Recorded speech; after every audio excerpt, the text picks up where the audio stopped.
Hello everyone. These are the notes for Unit 10, Lesson 3. I hope you're excited to see me in the corner of your recording, if that's where I'm located. The factored form of a polynomial. So you're given roots, and it needs to go through a point, and it's some sort of polynomial. The first one starts with a quadratic. So they want you to express your answer in standard form, y equals ax squared plus bx plus c. And passes through the point to negative 50. The roots are negative 3 and 4. So you have to have your y. Well, this isn't going. All right, we're learning. So your y equals, because it's going to be the standard form, you have your two roots, which are x plus 3. I can see this pen's not working very well. X plus 3 and x minus 4. So that's a plus, that's a minus. We have to find this term, my a term. So there's your a. All right, I'm going to try some other things to use here. Now, our x is 2. X is 2. Y is negative 50. So we put a negative 50 in for y. We have to solve for a. X is 2. So you put it in for both places where the x is. And then you solve for a. So when you combine these together, you get 5. 2 plus 3 is 5. 2 minus 4, negative 2. 5, 2. Negative 10a equals negative 50. Therefore, a is 5. So they want to express in standard form. You would have to box your x plus 3 and your x minus 4. So when you box that, you would get x squared minus x minus 12. And then distribute the 5, you get y equals 5x squared minus 5x minus 60. And they want you to verify your answer by creating a sketch. So you go to your calculator and you put in 5x squared minus 5x minus 60. Enter. There's your graph. Go to your table. Control T. All right. And the value we're looking for is 2 negative 50, which you can see it right on the screen. 2 negative, what did I do? Oh, that's negative 2.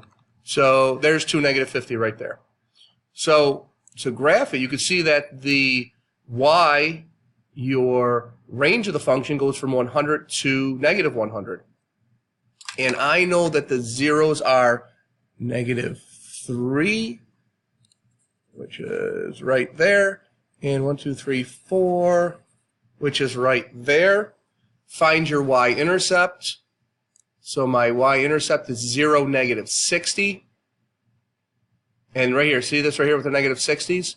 So that's going to be where your vertex is. So your vertex is between 0 and 1. So the lowest point is going to be 0.5. So somewhere, maybe like right about there, would be your negative 60. End behavior. It's an x squared. Therefore, they go in the same direction. Your end behavior is something like that. That's what your graph looks like. And we already verified it, went through negative 2 negative 50, which is right about there. And that is expressing your answer in standard form right here. And then verify by creating a sketch of the function on the axis below. So that's the first one. We'll try to make this one a little neater. Here we're given the quadratic polynomial in the form y equals a x plus 2x minus 5. What are the x-intercepts of the parabola? To find the x-intercepts, you would plug your factored binomials or set them equal to 0. So I have x plus 2 equals 0 and x minus 5 equal to 0. So the x-intercepts are negative 2 and 5. So at negative 2 and at 1, 2, 3, 4, and at 5, we have our x-intercepts. Sketch on the axis given the following equations. So you would simply plug these in your calculator. And what this value does here, it is going to stretch or compress, depending on what value you have. If it's negative, then it would be a flipped over the x-axis if that is given to you. So you can go right to your calculator. I'm not going to spend a ton of time putting these on the grid once we have them graphed. So you have the first one, and you could just put it in exactly the way it is. So you have x plus 2, and then you have another set of parentheses for x minus 5. Enter. There it is. And of course you can find your y-intercept and your min, in this case, your turning point. So if we tab it, we can throw the other one in. 2 parentheses x plus 2. Get out of there for the next one. X minus 5. Enter. Okay, there's a second one. You can see how it's stretched. And the last one, we'll tab it again. This is your 4. X plus 2. And x minus 5. Enter. Okay, stretched even more. So you can go to your table and you can look at all of these when you graph them. So there's the first one in red, and then you have the black one, and then you have the, what do you even call that, magenta? So you can see where to put the coordinates. And we can work on that in class if you have trouble with that. And you usually would have to just show me what's happening between negative 2 and 4. Because it's an all positive and it's an x squared, the end behavior will be the same. That'll be the end behavior. So you just have to show me what's going on there. Okay. So the next page, I hope I can get to the next page. There it is. So we want to create the equation of a cubic in standard form. So a cubic is an x cubed. So we have our x-intercepts. So we have, set your interest, I'm just seeing if it needs to be of standard form. That's key right there. All right, so it has to be in standard form. So that means you have to have x cubed, y equals x cubed, plus some x squared, plus x, plus c for the constant. Okay, that's what it means by standard form. So let's see if I can erase that. Okay. And so we have y equals, same process, the a, because we're going to solve for a, x plus 4, x minus 2, x minus 5. Okay, so those are your x-intercepts. 1, 2, 3, 4, 1, 2, 1, 2, 3, 4, 5. Those are your x-intercepts.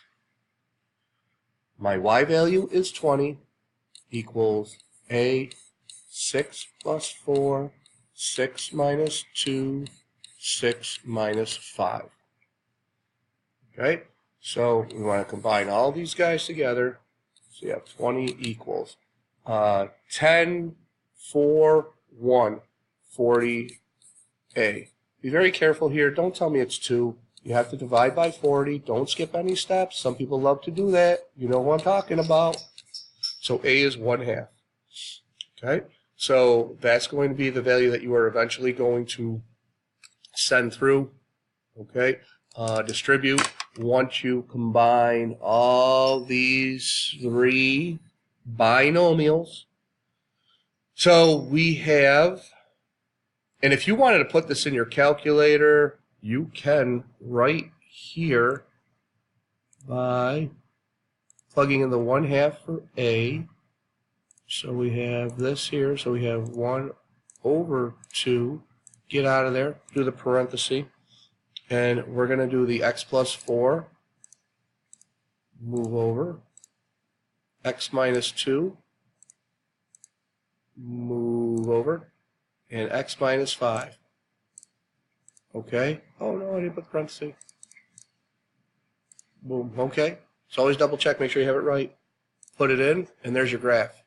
Now what we care about is what's happening between -4 and 2, and between 2 and 5. I'm looking for a max point, I'm looking for a y-intercept, I'm looking for a min point. That's what I'm looking for when you go to your table. You can even zoom out if you want. Zoom, zoom out, center, okay, and see what's going on. Okay, so that way you have an idea of what the sketch should be. But then when you go back here, we want to see how we have, again, our range is 100 to -100. The end behavior, since it's going to be an x cubed, end behavior is opposite direction. So it's going to go down like this, up like that. All right, and then you have some little sketch like this. Okay, when you do it, make sure it's drawn to scale. You're not sure of the, you can, like I said, you can look at the table. So we'll do that real quick. We'll look at the table, Control T, and I know that 0 is 20. So there's the y-intercept. That's a nice easy one to find. So we know that this right here is 20. Okay, it's not perfect, but so then when you go ahead and combine these, it doesn't matter which two you do first. If you want to do the x minus 2, the x minus 5, box it up, that's fine. You would then get, let's put it over here. I know I'm losing space here. Y equals, you got the 1/2 x plus 4, and then you have x squared minus 7x plus 10. When you fill in that box, I don't need to fill it in. You guys can do it. I know you guys can do it as well. And then you need to do the box for this, which is x plus 4, and then you have x squared minus 7x plus 10. You box it up, and you're eventually going to get y equals 1/2. And do the box on your own time. I'm not going to pause. Like I said, you have shown me that you know how to do it. 3x squared minus 18x plus 40. And then, since it says, again, the standard form, we have got to distribute that 1/2. So in standard form, I have y equals 1/2 x cubed minus 3/2 x squared minus 9x plus 20. There it is right there. Okay, I got to speed it up a little bit. I only get 15 minutes of free recording. All right, so you only got a couple minutes left. But you can always pause and rewind. All right, so create the equation of a cubic. Key right there, cubic. All right, so that means it's going to be an x cubed, cubic. Double 0 at -2. That means we have y equals a x plus 2, x plus 2, and then another 0 at 4, x minus 4. Okay? Now, it doesn't give you a coordinate per se, but it tells you that it has a y-intercept of 16. So that means this is the coordinate they're talking about. That's a 16. 0, 16. 0 is your x, 16 is your y.